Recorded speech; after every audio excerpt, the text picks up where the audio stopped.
Hello everyone, before we begin today's story, I have a small favor to ask. Please hit subscribe and turn on the notification bell so you never miss our channel's new videos. It is quick, free, and the best way to support us in bringing you more dramatic stories. Your support means the world to us. Where are you watching from? Drop your city or country in the comments below. Thank you very much. Now, let us get back to our main character. Tonight's story is titled, He Pretended to be a Mechanic, She Fixed His Heart Instead. Rain hammered against the tin roof of a roadside auto shop just outside Houston. Sparks flew from a welding torch, the smell of oil and gasoline hung thick in the air, and Lena Carter wiped the sweat and grease from her forehead with the back of her glove. She was the only woman mechanic in the shop, and every day felt like another fight to prove she belonged. Her overalls were patched, her rent overdue, and her mother's medical bills were piling higher than the stacks of tires behind her. Still, she refused to give up. She believed in fixing things, even when they seemed too broken to repair. That night, just before closing, a black luxury sedan rolled into the garage with a sharp hiss of the brakes. The man who stepped out looked out of place, dark hair slicked back, sharp jawline, a watch that definitely did not belong in this neighborhood. He said his name was Ethan Ward, claiming he had been driving through and needed a quick repair. But when Lena lifted the hood, she could tell instantly that the damage was not from an accident, it was deliberate, almost as if the car had been waiting for an excuse to stop here. "You sure you did not do this yourself?" she teased. He smiled, half amused, half distracted. "Maybe I just needed a reason to meet the best mechanic in town." His tone was smooth, practiced, like someone used to winning people over. Lena rolled her eyes, tightening the wrench. "Flattery does not fix engines, mister." A small laugh escaped him, the kind that sounded like it had been buried under years of silence. He watched her work, focused, steady, honest. He had met hundreds of people in boardrooms and banquets, but none like her. And for the first time in years, Ethan Ward, billionaire CEO of Aurora Motors, felt something unexpected. When Lena accidentally cut her hand on a loose wire, he moved quickly, grabbing a clean rag from the bench and wrapping it around her finger with surprising care. "You should be more careful," he said softly. She looked up, meeting his eyes. "You should not touch what you do not understand," she replied, pulling her hand back gently. Neither of them knew that moment would change everything. 2 days later, Lena arrived at the shop to find a news broadcast playing on the small TV near the counter. The screen showed Ethan Ward, standing in a sleek suit, cameras flashing around him. "CEO of Aurora Motors faces backlash for calling blue-collar workers replaceable," the headline read. Lena froze, the wrench slipping from her hand. The man who had walked into her shop pretending to be a stranded driver was actually the billionaire at the center of a national scandal. That afternoon, a black car returned to the garage. Ethan stepped out again, this time without pretending. "I need your help," he said simply. "Help?" she scoffed. "You already have the world at your feet." He hesitated, then handed her a folded contract. "I need a wife for 6 months. A real woman, not a PR puppet. Someone the public can believe in." Lena laughed in disbelief. "You have got to be kidding me." "I am not," Ethan replied. "In return, I will pay your debts, cover your mother's treatment, and keep your garage open. All you have to do is stand beside me." She stared at the papers, the rain pounding outside like a heartbeat. Her pride told her to throw it back in his face, but the thought of losing her mother's care crushed that instinct. 6 months, she asked quietly. 6 months, he confirmed. She took a deep breath, then reached for the pen. "Fine," she said. "But do not expect me to play the obedient wife. I am not here to make you look good." Ethan's smile flickered, half admiration, half warning. "Good," he said. "I am not looking for a fairy tale. Just someone real." As the ink dried on their signatures, the thunder outside rolled across the night sky like a promise, two strangers bound by a lie neither of them believed in, yet both desperately needed. What they did not know was that behind the contract and the cameras, something far more dangerous was about to begin: the process of fixing a heart that had forgotten how to feel. The next morning, the world of Lena Carter changed faster than an engine shifting gears. She stood in front of a mirror inside a penthouse that looked more like a museum than a home. Marble floors, glass walls, and the Houston skyline stretching beyond. A stylist adjusted the hem of her blazer while another fussed with her hair. Ethan Ward, standing by the window, read through a list of upcoming public events. Their marriage contract had been signed less than 12 hours ago, and already the team from Aurora Motors had begun transforming a mechanic into a CEO's wife. "You do not have to look terrified," Ethan said without looking up. Lena crossed her arms. "Easy for you to say. You have done this before." "What, pretending?" He finally turned, the faintest smile on his face. "Yes. I am quite good at it." She rolled her eyes.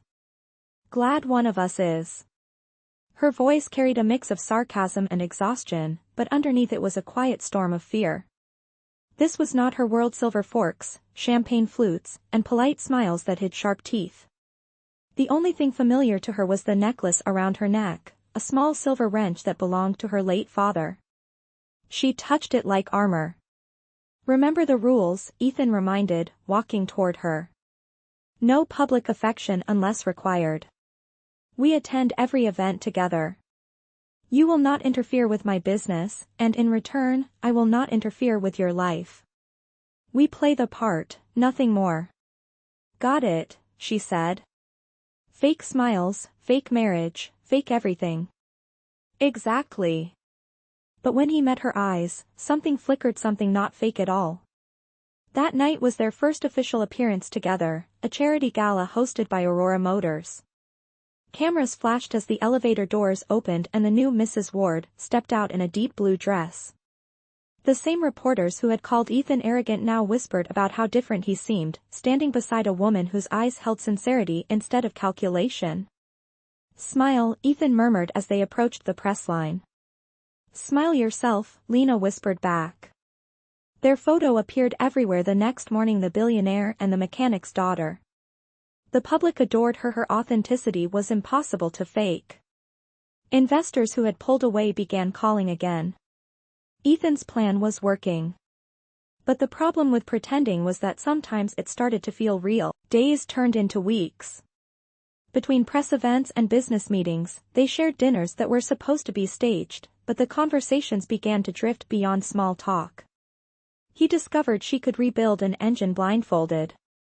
She learned that behind his perfect posture was a man haunted by loss. One evening, after another exhausting charity dinner, Lena found Ethan on the balcony, his jacket off, his tie loosened. "You look less like a CEO and more like a human," she said softly. He laughed, but it was hollow.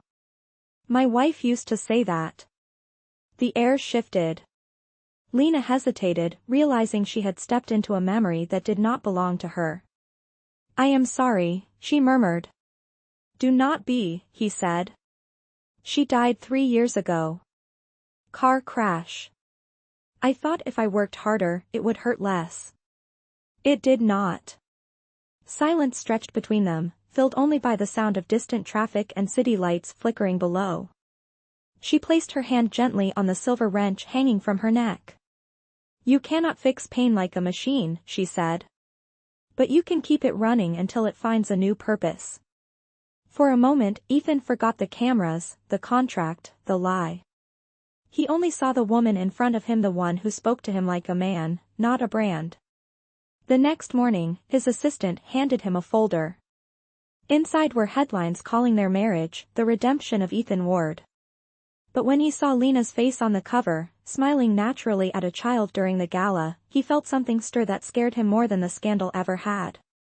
He was falling for her, and that was never part of the deal. In a city built on engines and ambition, two people who swore to keep their hearts off the table were about to find out that love was the one machine you could never control.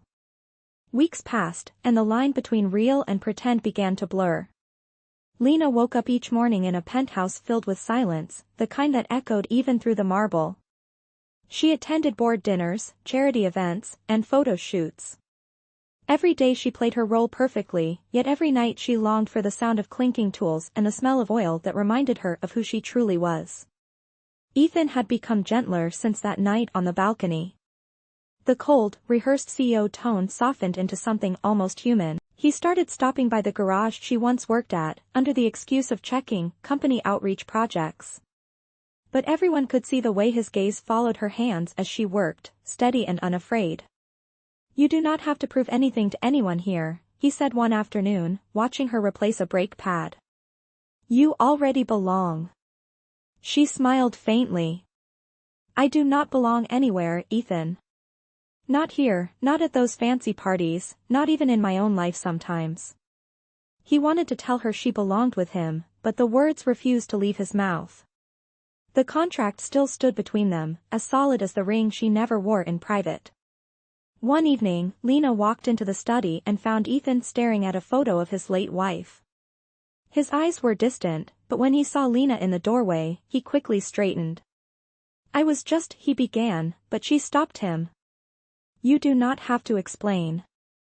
We all keep ghosts somewhere." Ethan set the frame down carefully.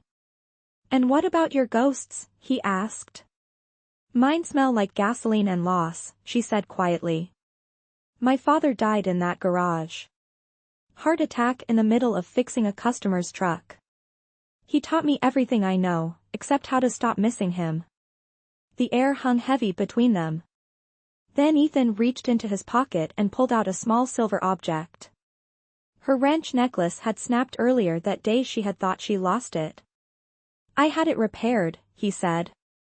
"You dropped it during the gala.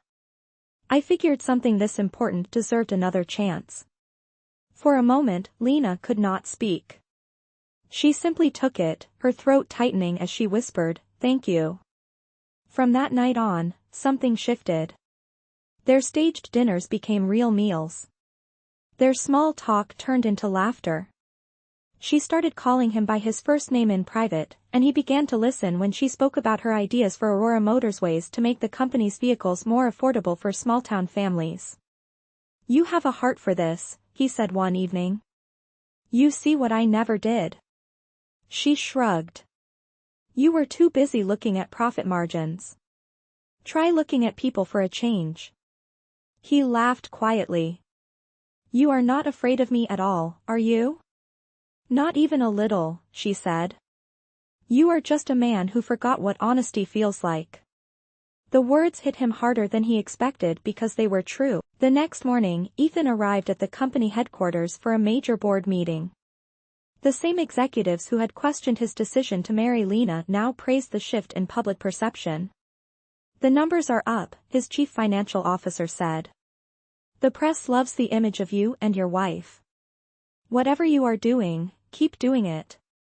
Ethan nodded, but something in the praise felt hollow. They were celebrating the illusion, not the truth. That evening, when he came home, he found Lena asleep on the couch, still in her work clothes from the garage visit. Her hands were stained with grease, her hair messy, but she looked peaceful. He covered her with a blanket and stood there, realizing that somewhere between pretending and surviving, she had become his home. Outside, the Houston skyline shimmered under the night rain, and Ethan whispered to himself, "What am I doing?" The contract still had 2 months left, but his heart was already breaking every rule it had. For the first time in years, the man who built engines and empires could not fix the one thing falling apart inside him. He was in love with his wife, and she had no idea. By the time autumn settled over Houston, the air around them had changed. What started as a business arrangement had become something neither of them could define. Lena still told herself it was temporary, but the way Ethan looked at her now felt anything but pretend. He no longer hid behind press statements or rehearsed smiles. He listened when she spoke, he asked about her mother's recovery, and sometimes, when no one was watching, his hand brushed hers just long enough to make her forget they were living a lie. The night before the Aurora Foundation Gala, Ethan's assistant dropped a thick folder on his desk. Inside were reports, donor lists, and a final press itinerary. But on top of everything lay a single envelope with the words, "Confidential CFO Reynolds." He opened it and froze.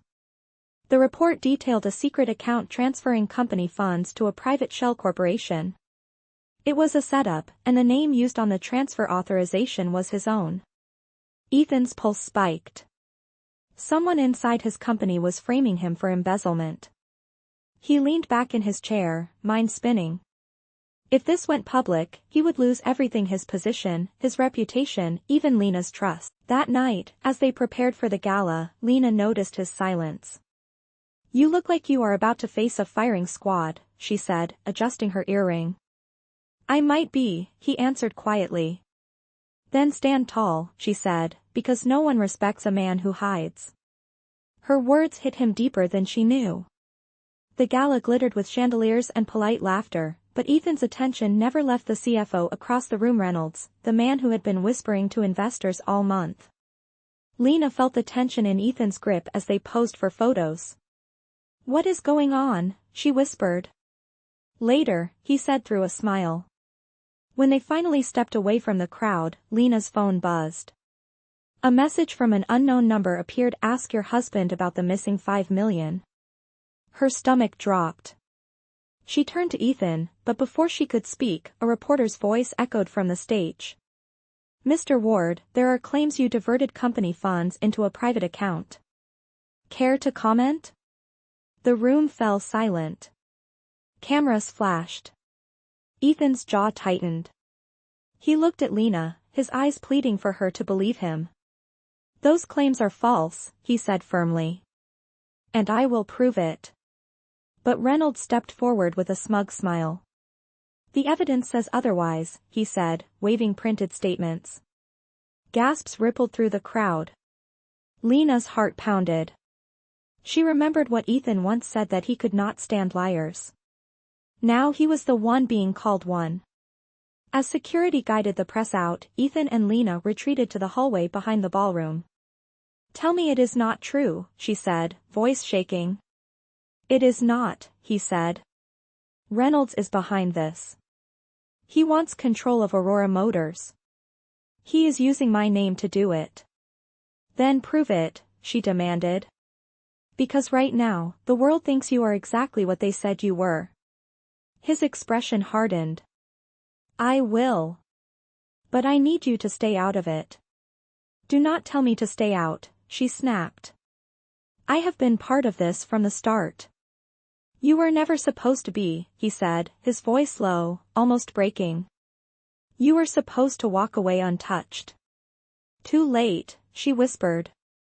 "I stopped being untouched the moment I started caring about you." Ethan's breath caught, but before he could answer, photographers burst through the doors, shouting questions. He turned his back to them, shielding her. "Go home, Lena," he said, "please." She shook her head, but his tone left no room for argument. That night, alone in the penthouse, Lena watched the news replay footage of the confrontation. Public opinion had shifted again, colder this time. Ethan Ward, the man she had defended, the man who had taught her to believe in second chances, was being painted as a criminal. She stared at the signed contract still sitting in a drawer. The ink had not faded, but something else had. Trust. The rain returned, soft against the glass, and she whispered to herself, "You said you would never lie to me." Somewhere downtown, Ethan faced the board and the press, fighting to save both his company and the woman who had unknowingly become the only truth in his carefully built life. The game had changed. The contract that once protected them had become a weapon, and love, the one thing they promised to fake, was now the only real thing left. The morning after the gala, the headlines were merciless. Every news station in Houston ran the same story: Aurora Motors under fire, CEO accused of fraud. Ethan Ward's face filled every screen, his once perfect reputation now tangled in suspicion. The board demanded an emergency meeting, and security guards escorted reporters from the company's gates. In the penthouse, Lena stood by the window, still in last night's dress, watching the city wake up to chaos. Her phone buzzed non-stop, messages from journalists, friends, and even strangers calling her a gold digger. She ignored them all. The only thing that mattered was the truth and the man who had disappeared into the storm. Ethan had not come home. She found the contract on the table, torn in half. His note lay beside it, written in his steady hand. I will fix this, Lena. Stay away from the company. Trust me one last time. She ran her fingers over the words, anger and fear colliding in her chest. Trust you, she whispered. How, when you keep shutting me out? Hours later, she showed up at Aurora Motors anyway. The front desk receptionist looked alarmed, but Lena pushed past her and stormed into the top-floor conference room. The board members froze. Ethan was at the head of the table, tie loose, exhaustion etched into his face. Lena, what are you doing here? He asked quietly. What you should have done, she replied. Fighting back. Reynolds, the CFO, sneered. This is not a soap opera, Mrs. Ward. Go home before you embarrass yourself further. Lena glared at him. You are right, this is not a soap opera, it is a setup. And you are the one pulling the strings. Gasps filled the room. Ethan's eyes widened. Lena, stop, he said. You do not have proof. Not yet, she answered. But I know where to find it. She turned and walked out before anyone could stop her. For the next 2 days, Lena searched through files, archives, and digital backups at the garage's local system, the one Ethan's engineers had used for prototype tests. On the third night, she found what she needed: a recorded email trail between Reynolds and an external account confirming the forged authorization signatures. She forwarded everything to Ethan's personal inbox, attached with only one line: time to fight back. When he received the message, Ethan stared at the screen for a long moment before picking up his phone. Get the board together, he told his assistant. Now. The following morning, Lena walked into the boardroom again, but this time the atmosphere was different. Ethan stood tall, holding a folder in his hand. Before we begin, he said, I would like to present evidence that clears my name. He projected the emails on the screen. Reynolds turned pale. This is ridiculous, he stammered. You fabricated these. Ethan's voice was calm but cold. Actually, the IP addresses trace directly to your private server. You used my signature to authorize illegal transfers. You thought I would be too busy playing the fool to notice. You were wrong. Security guards moved forward as the room erupted in whispers. Reynolds tried to run, but they stopped him at the door. Ethan looked around the table, his voice steady. Aurora Motors stands for integrity, and I intend to prove that starts from the top. When the meeting ended, he found Lena waiting in the hallway, her arms crossed, eyes bright with equal parts relief and fury. You should not have done that alone, he said softly. You should not have underestimated me, she replied. For a moment, they just looked at each other, the tension between them heavier than ever. Lena, he said quietly, why would you risk everything for me? She took a breath, her voice trembling just slightly. Because I believed you. Even when I hated you, I still believed you. He stepped closer, lowering his voice. And now? Now I do not know, she said. I want to believe in you, Ethan. But I cannot tell what is real anymore. He wanted to say everything was real: the contract, the marriage, every heartbeat between them, but the words caught in his throat. Give me time, he said. Let me prove it. She nodded once and turned to leave, her wrench necklace glinting in the sunlight. As the doors closed behind her, Ethan whispered to himself, I do not deserve her, but I will fight for her anyway. Outside, the news stations had already changed their tune. CEO cleared of charges, the headlines read. But for Ethan, the battle that mattered most was not for his company, it was for the woman who had taught him what honesty truly looked like. Days turned into weeks, but the distance between Ethan and Lena grew wider, not closer. The truth had set him free in the eyes of the public, yet it had chained him in silence with the one person who mattered most. She no longer stayed at the penthouse.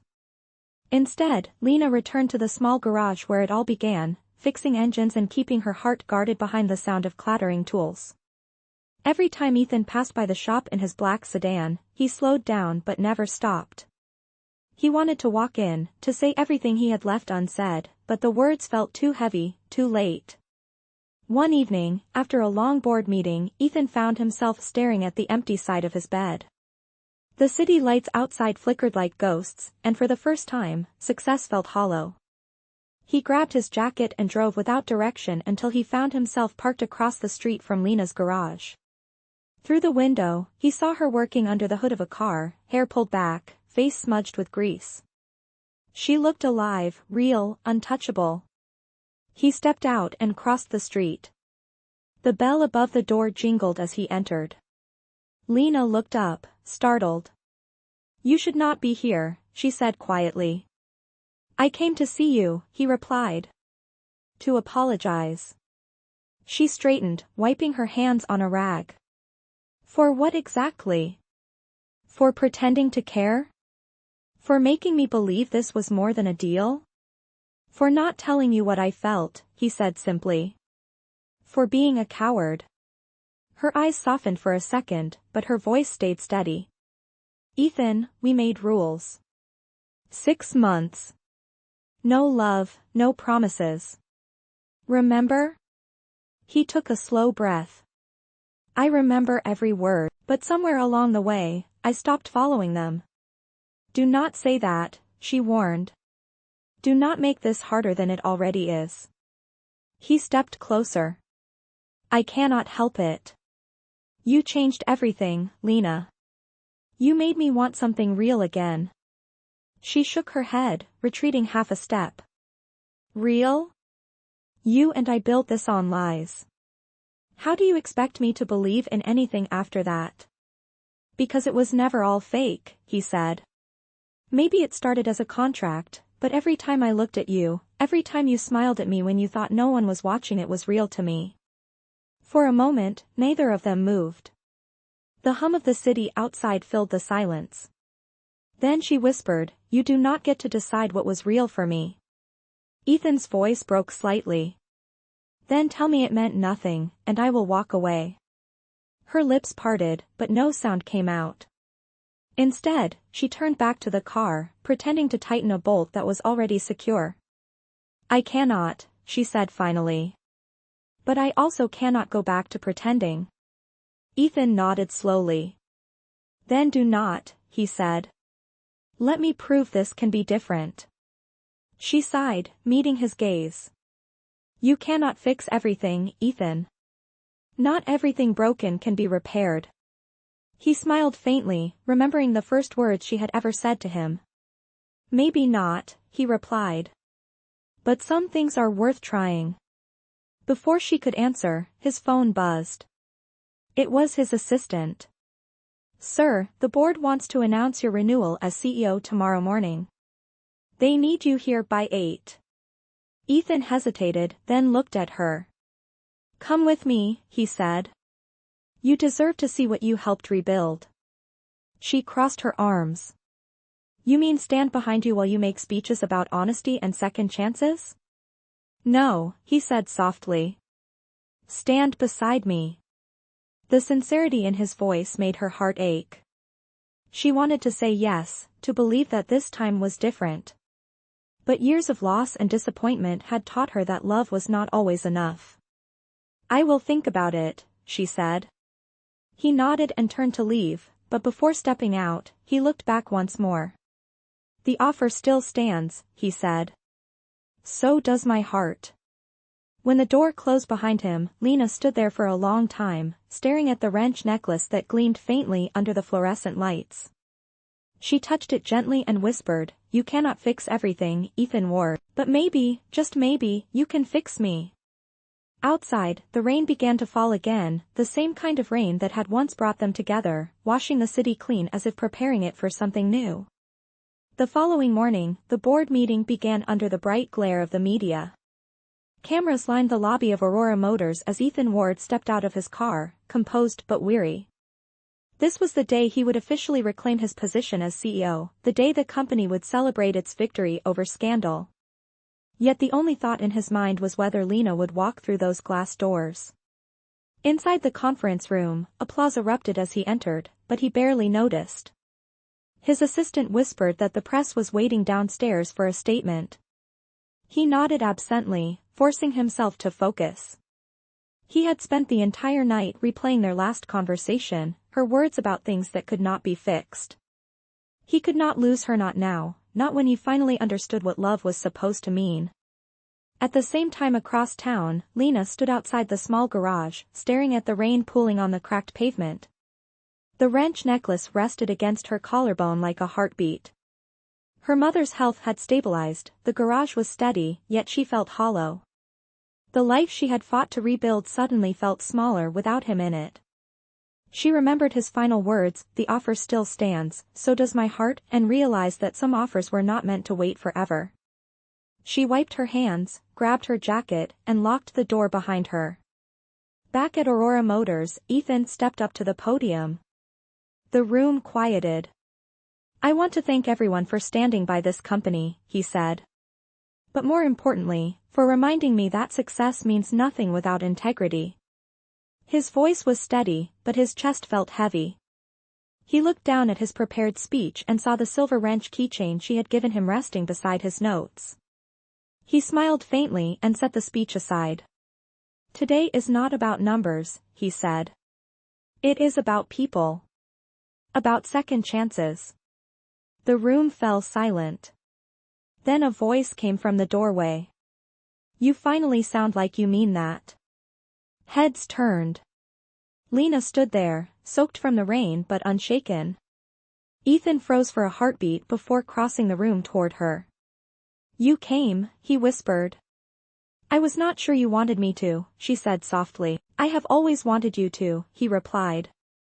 The board members exchanged confused glances, but Ethan ignored them. "Lena, you were right," he said. "Not everything broken can be repaired. But maybe it is not about fixing it, is about building something better from what remains." She looked up at him, her eyes glistening.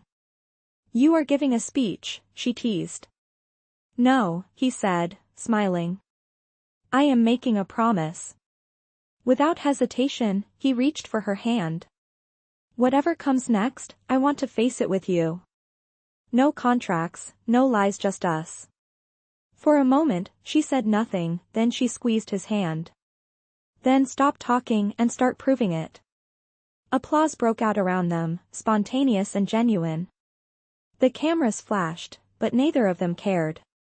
Ethan turned to the reporters and said, "This is Lena Carter. She is not my wife by contract. She is the reason I became a better man." The headlines that day read, "CEO chooses truth over image." But for Ethan and Lena, it was not about image at all. It was about finding the courage to be real in a world built on pretending. And for the first time since their story began, nothing about it was fake. The days that followed felt like sunlight after a long storm. The media moved on to new stories, but for Ethan and Lena, life had just begun to find its rhythm again. She refused to live in the penthouse, choosing instead to rent a small apartment above the garage. Ethan visited often, sometimes bringing takeout instead of wine, and always leaving his expensive watch in the car. It became their unspoken Rulino symbols of the world that had once divided them. On weekends, she taught him how to fix engines properly. He laughed the first time he stripped a bolt, she laughed harder when he cursed under his breath, and together they learned how to exist without pretending. One evening, as the sun sank behind the skyline, Ethan showed up at the garage wearing jeans and an old Aurora Motors t-shirt. "Do you have a minute?" he asked. Lena was under a car, her hair tied up, her face streaked with grease. "If you are here to talk about business, the answer is no," she said. "It is not business," he replied, crouching down beside her. "Then it must be trouble," she said, sliding out from beneath the car. He smiled faintly. "Depends on how you see it." He handed her a folded set of documents. "What is this?" she asked, wiping her hands before opening them. At the top, in bold letters, it read Aurora Community Initiative. "It is a new branch," Ethan explained. "Scholarships, training programs, and free workshops for young mechanics. I want you to run it." She blinked. "Me? You are the heart of this company whether you admit it or not, he said. You taught me what it means to build something that lasts. She looked at him, speechless. Ethan, I fix cars, not corporations. Exactly, he said with a grin. And that is why you are perfect for it. Her throat tightened as she stared at the papers. You really mean this? Every word, he said. Consider it your project, our project. She smiled then, the kind of smile that reached her eyes. All right, she said. But I am doing this my way. Would not expect anything less, he replied. Over the following months, the Aurora Community Initiative became a symbol of change. The once cold company garage turned into a workshop buzzing with life. Veterans, single parents, and young dreamers came to learn new skills, and Lena was there every day, teaching, laughing, and reminding everyone that no story was too broken to be rebuilt. Ethan often stood in the background, watching her with quiet admiration. She was no longer the woman pretending to fit into his world. She had created her own, and somehow he had found his place in it. One afternoon, while they packed toolkits for a new batch of students, Ethan picked up her silver wrench necklace. You ever think about how this all started? He asked. A broken car, a stupid lie, and a woman who refused to quit. And a man who finally learned how to tell the truth, she said softly. He looked at her then, really looked, as if realizing for the first time that everything he had ever searched for was standing right in front of him. Lena, he said quietly, you did not just fix my heart. You rebuilt my life. She smiled, brushing a streak of oil from his cheek. Good, she whispered. Now let us see if you can keep it running. Outside, the sign over the garage flickered to life. It read Heart and Engine, a name they had chosen together, a reminder that both machines and people needed care, patience, and a little faith to keep going. 1 year later, the city of Houston woke under golden light, and the garage that once smelled of rust and oil now carried the hum of hope. The Heart and Engine program had expanded to 3 new locations, and Lena Carter's name had become synonymous with second chances. On that warm Saturday morning, the workshop was filled with laughter and chatter as students prepared for the open house event. Ethan Ward stood quietly near the entrance, wearing jeans and a simple white shirt, watching Lena guide a group of teenagers around the tool benches. She looked radiant, confident, and alive, her silver wrench necklace gleaming in the sunlight that poured through the open doors. When the last visitor left, Ethan walked toward her, his hands hidden behind his back. You were incredible, he said. They all look at you like you are their hero. She smiled softly. I am just showing them how to hold a wrench and believe in themselves. You are the one who made this possible. He shook his head. You are the one who made it meaningful. He hesitated for a moment, then took a deep breath. There is one more thing I need your help fixing. She tilted her head, teasing.